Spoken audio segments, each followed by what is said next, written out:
pretty much whenever I shoot a video in the woodshop, inevitably several of you will ask about this wall right here that's in the background with all of these pictures and mementos, and what is that? What is that all about? What does that signify? What this is it's a wall of things subscribers have given me, some in person, some of you have sent them in the mail, things that really mean a lot to me, things that are special. Photographs, memories, thank yous, things that when I look at them helps me to really focus on why I do this, what the reason is. It's easy to get caught up and lose sight of what the purpose is, and the purpose of making the videos is about learning from one another. It's about teaching each other. You know, the motto that I took up when I first started the channel was a quote from scriptures, and it goes something like this: iron sharpens iron, so one man sharpens another. And I have been benefited from extraordinary men, some in my family, some friends that I've met and worked with along the way that have imparted abilities and skills and just a way to think about things that have been invaluable to me.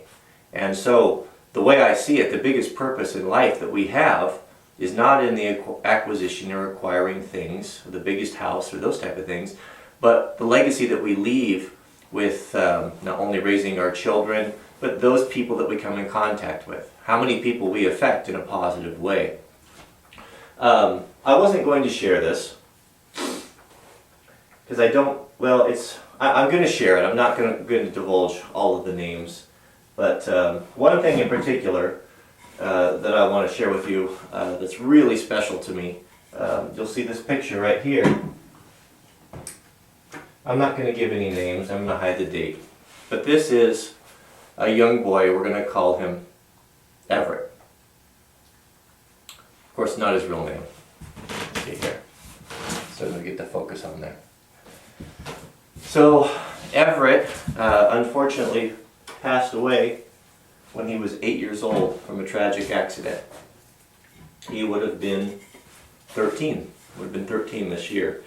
And I keep that picture on there as a reminder to me of what truly is important in life, as well as many other things here that are very special to me as well. Everett's father, it's probably been 6 months ago or so, sent me this. You've seen me use this. I use it for sharpening my chisels, my fine woodworking chisels, my planer blades. It's a piece of rawhide leather that is put on this pine backing. And this backing was Everett's bed. Came from his, I believe it was his bunk bed, I don't remember for sure. But his dad took that and made this for me and sent it to me with a picture and a brief story about Everett. Well, I don't know what to say about that. I don't know what to say other than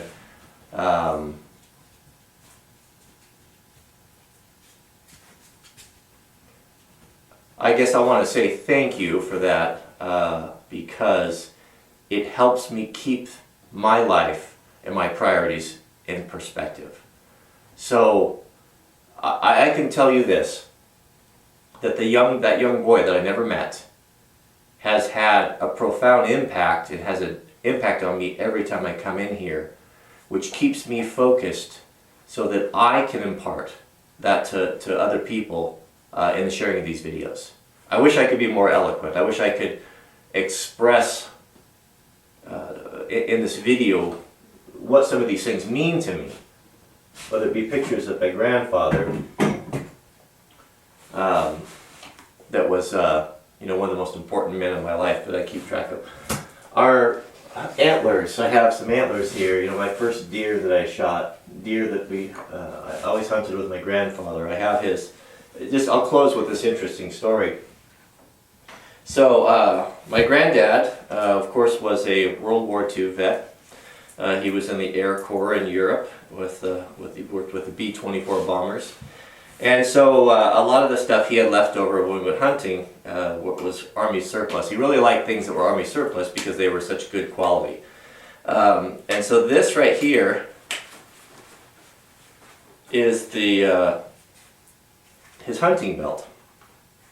And I want to share this with you. So this is how he configured it. And you can see how worn out it is. how many years. He started hunting in 1946 when he was honorably discharged out of the military. And this was his canteen that he would carry. And I carried, when I hunted, I carried this exact same kind of type of configuration as he did, you know, because I really looked up to my granddad, and he was a great man. So this is his, and this is his hunting hatchet. We would carry a hatchet elk hunting and deer hunting, not so much for doing camp work. This was not a camp work type of hatchet. What's this interest? You know, I never really stopped to look at this. Made in the USA. Who makes this? Is it Bridgeport? Never heard of this. Never heard of it before. But this is his hatchet we would use for when we were butchering elk to split the pelvis, so you could cut the meat into quarters.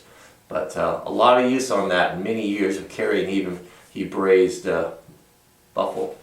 Get focus there. Focus. Buffalo head nickels on there. So just many things like that on the wall, and continue. You know, it continues as people send things in, paintings and things are important to me. I put up there, and of course my Christmas lights, because I think Christmas lights are nice. I like Christmas lights because they just make everything seem. They're just. I don't know. They just make me happy. I don't know why. Here. One last thing now. Here's Granddad. I never realized that until just now. Focus here. How come we're not focusing? There we go. I think it's focused.